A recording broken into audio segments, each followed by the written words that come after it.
아니 이 단군 할아버지의 스타팅 포인트, 부여, 고구려의 스타팅 포인트가 동북아시아 세계에서도 손꼽히는 꿀땅이었는데 우리가 여기를 후손들이 못 나서 여기를 지키지 못했구나.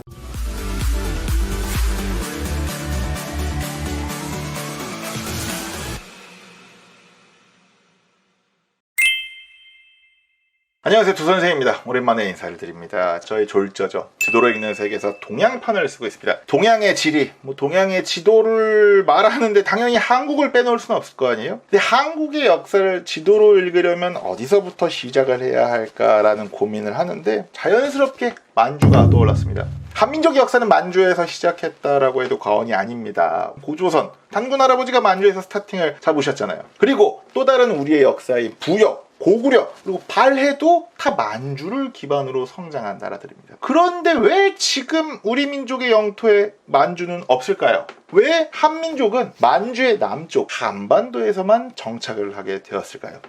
그 과정을 한번 지리적으로 살펴보려고 합니다. 그 과정에서 나온 첫 번째 질문이 만주에는 왜 이렇게 다양한 특성들의 민족이 살고 있을까? 그러니까 우리 조상들인 고조선, 부여, 고구려 같은 경우는 농경 문화를 토대로 한 정주민이죠. 하지만 만주에 있었던 또 다른 유형의 사람들, 선비족, 오한족, 거란족 같은 경우는 유목 생활을 하던 유목민들이죠.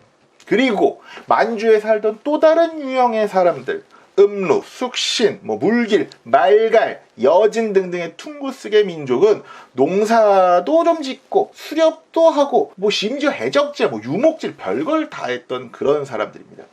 왜 이렇게 다양한 사람들이 만주라는 하나의 지역에 있었던 걸까요? 오늘은 그 이야기를 1인치만 깊게 한번 알아보고자 합니다. 만주 하면은 한반도 북쪽 지방을 가리키곤 합니다. 그리고 워낙 대표적인 지명이다 보니까 우리 입장에서는 만주가 엄청 오래 쓰인 지명 같잖아요.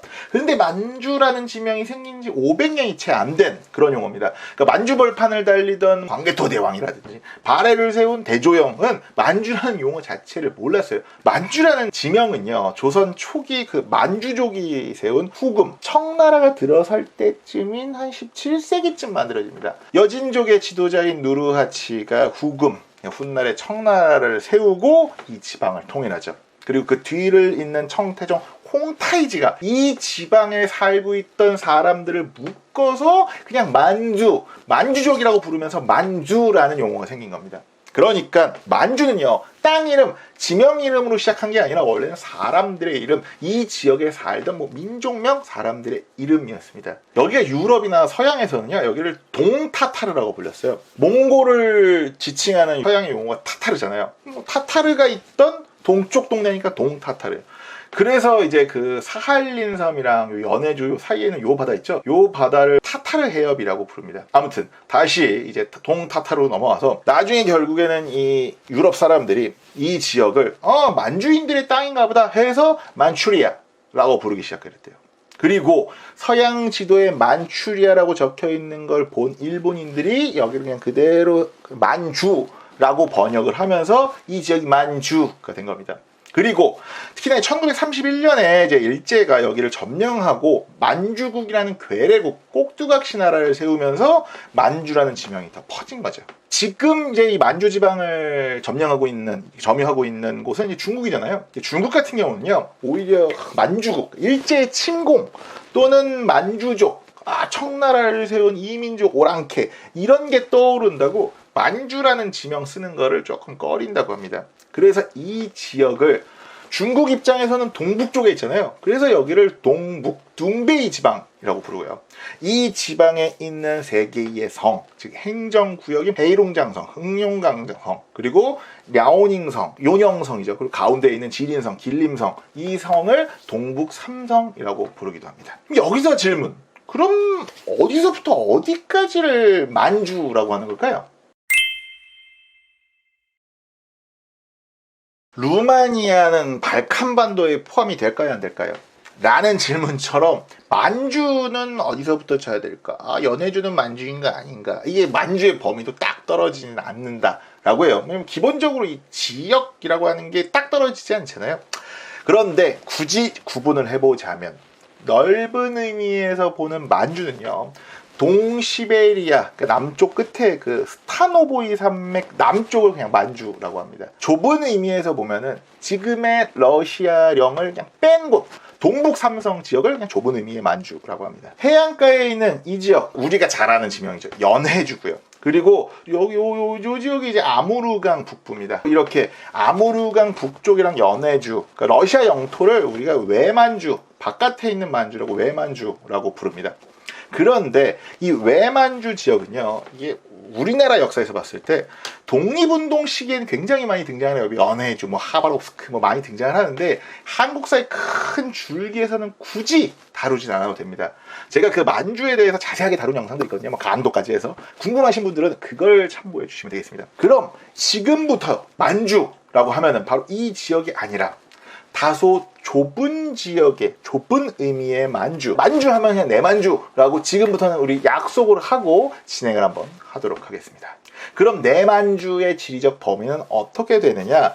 북쪽 경계는 아무르강입니다. 아무르강은 퉁구스어로요, 큰 강을 뜻한다고 해요. 중국에서는 흑룡강, 헤이룽장이라고 부르는데 고대는 흑수라고 해요. 그러니까 뭐 까만 강이었다라고 하는 건데, 한국사, 세계사 배울 때 보면은 그 말갈족 중에 흑수말갈이라는 부족이 나오는데요. 그때 그 흑수가 바로 흑룡강, 이 아무르강이라고 이해를 하시면 됩니다. 이 아무르강 남쪽에는요, 소흥안령 산맥, 그러니까 소싱안령 산맥도 있는데 사실상 이게 이제 그 만주의 자연 경계 역할을 하고 있다라고 생각을 하시면 되죠. 동쪽에 있는 경계는 우수리강입니다. 연해주 그 시오테알린 산맥에서 발원하는 강인데 이게 이제 아무르강이랑 합쳐집니다. 그러니까 아무르강의 지류라는 뜻이죠. 만주어로 치면은 그름처럼 검은 강이라는 뜻이래요. 여긴 전체적으로 강 색깔이 좀 검은가 봐요. 지금은 이제 만주와 연해주의 경계지만요, 고대 시대에는요, 고구려, 부여 등의 예맥 쪽이랑 음루, 숙신, 물길, 말갈 같은 퉁구스계의 경계선 역할을 했던 게 바로 이 우수리강이라고 합니다. 서쪽 경계는요, 대흥안령 산맥입니다. 해발 고도가 한 1500에서 2000m 정도 되는 굉장히 거대한 산줄기예요. 이게 몽골 고원, 몽골 초원과의 자연 경계 역할을 하고 있습니다. 지금부터 남쪽을 할 텐데요, 남쪽은 조금 복잡해요. 우선 서쪽부터 가겠습니다. 서쪽은요, 베이징 북부의 옌산 산맥이라고 이렇게 조그만 산맥이 있습니다. 옛날에 그 연나라가 있었다고 그냥 연산 산맥이 된 거예요. 그리고 연산 산맥 남쪽이 지금 중국의 화북지방이라고 보시면 되고요. 그리고 연산산맥 북쪽, 동쪽이 만주의 시작이기도 하면서 료하, 랴오허강 지방으로 이 생각을 하시면 됩니다. 사실상 이 연산산맥이 만리장성의 동쪽 끝이에요. 그래서 연산산맥 끄트머리 해안가에 한족 왕조의 관문, 특히 이제 명나라의 관문이라고 할 수 있는 산해관이 있습니다. 그럼 남쪽에 있는 한반도와 만주의 경계는 뭐냐? 보통 이제 뭐 압록강, 두만강 이렇게 해서 여기를 잡죠. 하지만 압록강이랑 두만강 북쪽에요, 산지가 굉장히 많아요. 압록강, 두만강 밑에도 괴마고원 있고 많잖아요. 근데 크게 보면은 이렇게 북쪽에요, 장백산맥이라고 일컬어지는 산지가 펼쳐져 있고 그 위에도 굉장히 많습니다. 이 위에 여기 천산산맥도 있고 뭐 길림 무슨 산지 여기 다 있는 이 초록색 있죠? 이게 다 산지, 산맥이라고 보시면 됩니다. 그러니까 만주의 범위는요, 소흥안령 산맥 남쪽, 그리고 시오테알린 산맥의 서쪽, 대흥안령 산맥의 동쪽, 연산산맥과 장백산맥 북쪽. 아니 근데 이 정도면은 거의 뭐 천하의 요새 아니야?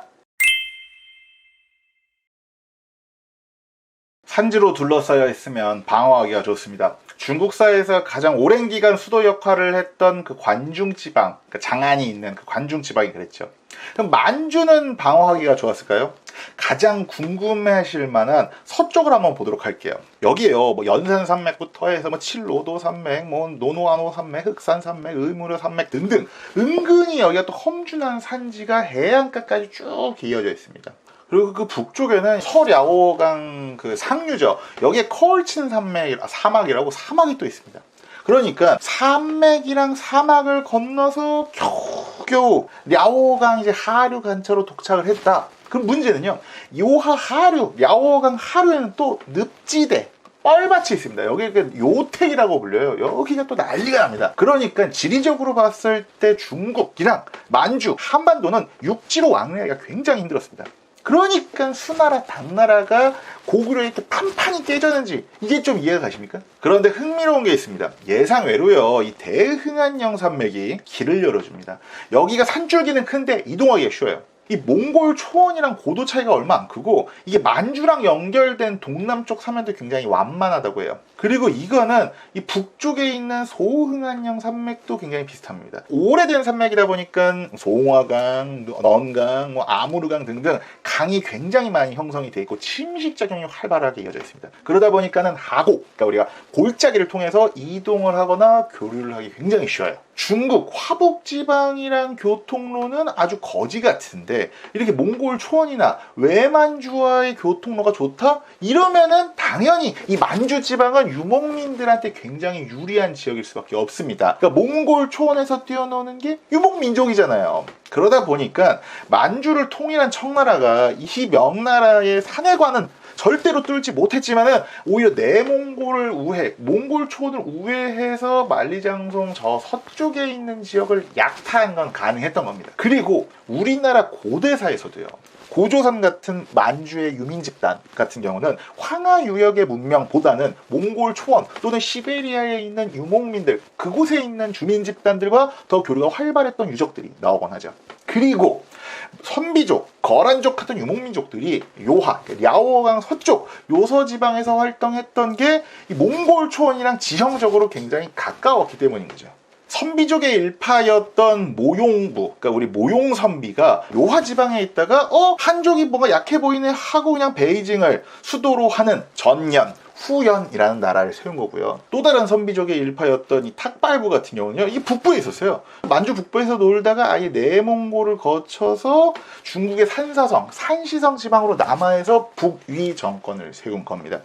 거란족 같은 경우도요, 고구려가 강했을 때는 요하에서 중국과 고구려 사이에 샌드위치로 있다가 고구려도 멸망하고 당나라 영향력도 약해지고 이러니까는 요하 서쪽에서 힘을 키워서 만주를 장악하고 화북지방의 송나라까지 위협하는 요나라로 성장을 한 거죠.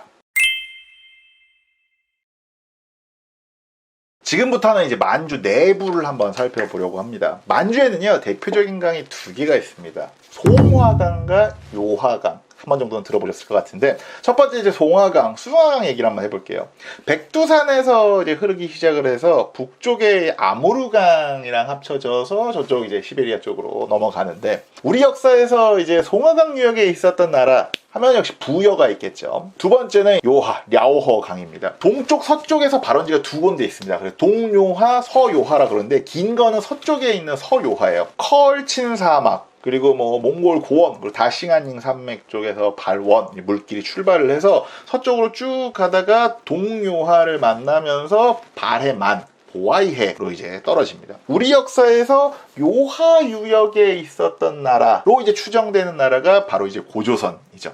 그리고 이 송화강 유역, 요하 유역을 합쳐서 송묘대평원, 송묘평원이라고 합니다. 그리고 중국 행정구역상으로 보면요, 동북에 삼성이 있는 평야다라고 해서 둥베이평원, 동북평원이라고도 합니다. 이 평원이요, 중국에서도 손꼽히는 아주 비옥한 토지로 꼽힙니다. 특히나 헤이룽장성에는 삼강평야는요, 우크라이나 흑토지대와 비교가 될 정도로 굉장히 옥토로 평가를 받습니다. 중국에서 쌀은요, 헤이룽장의 그 우창에서 나는 우창다미를 최고로 치거든요. 중국에서 가장 큰 곡물 기업 중 하나였던 베이다왕 그룹도요, 헤이룽장성에 있는 베이다왕시에 있어서 베이다왕 그룹이 된 거예요. 농업 생산력만 좋느냐? 여기가 석탄, 철광 등이 많이 나고요. 심지어 중국 최대의 유전 중에 한 곳이었던 다칭유전이 여기 있습니다. 그래서 개혁 개방하기 전까지만 해도 이 다칭유전에서 나는 원유만으로 중국이 그냥 먹고 살았습니다.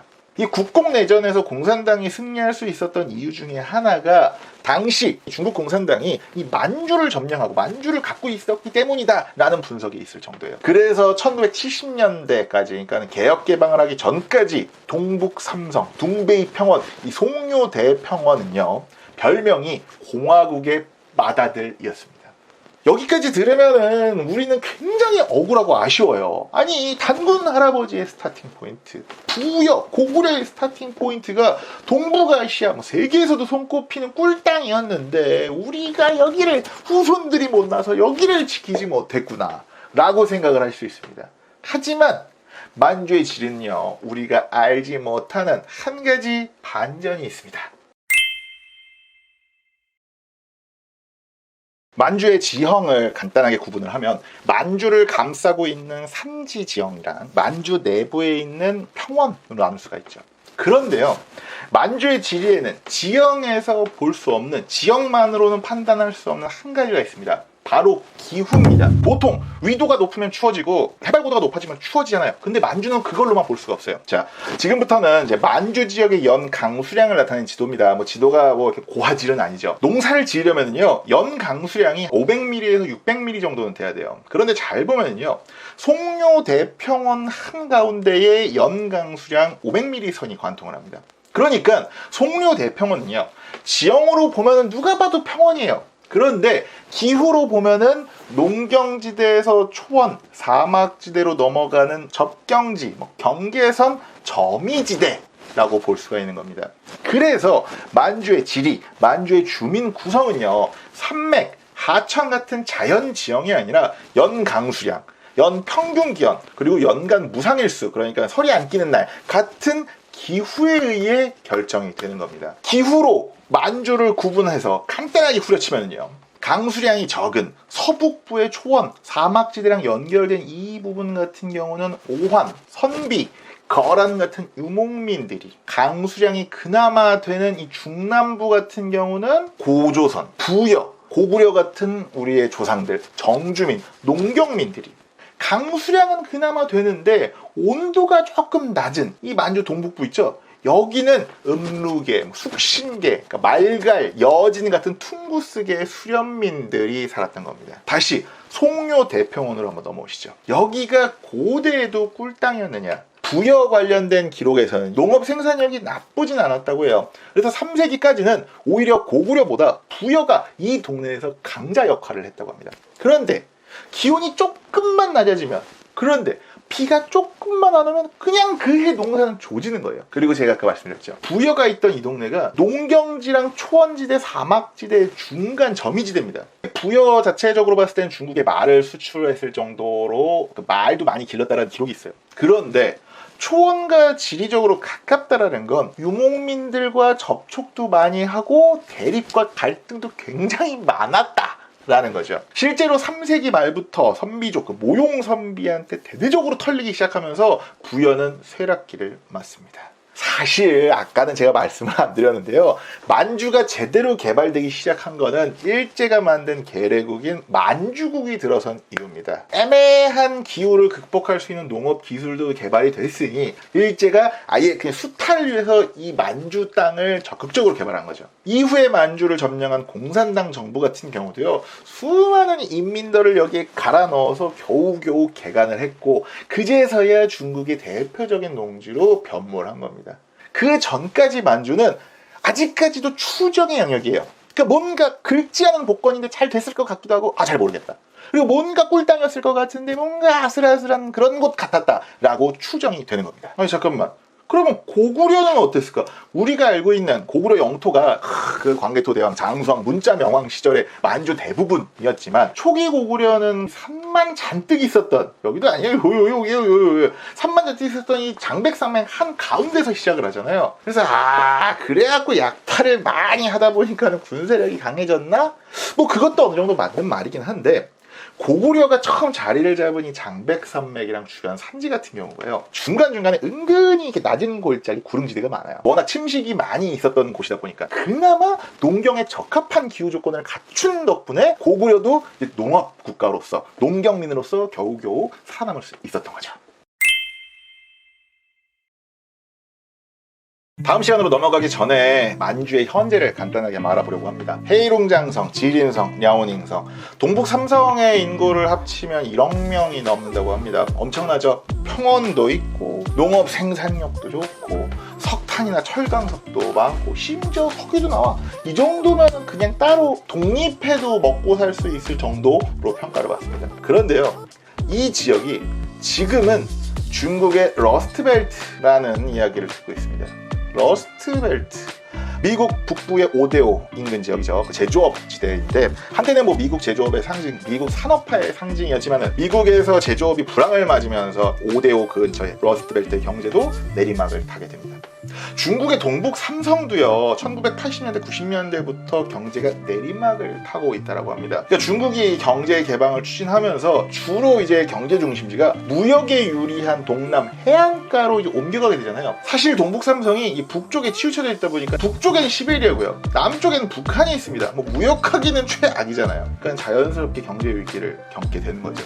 그러다 보니까는 동북지방의 출산율이 중국에서도 가장 낮은 편이고요. 그나마 있던 젊은 사람들도 남쪽에 있는 뭐 허베이성이라든지 산둥성 등등으로 떠나가고 있다고 합니다. 그래서 최근에 동북 삼성의 기업이나 지방 정부 같은 경우도 중앙 정부의 지원에 의존하는 일이 많은데 중국에서 이러한 현상, 그러니까 중앙 정부에 의지하는 이러한 현상을 동북병 현상이라고 부른다고 합니다.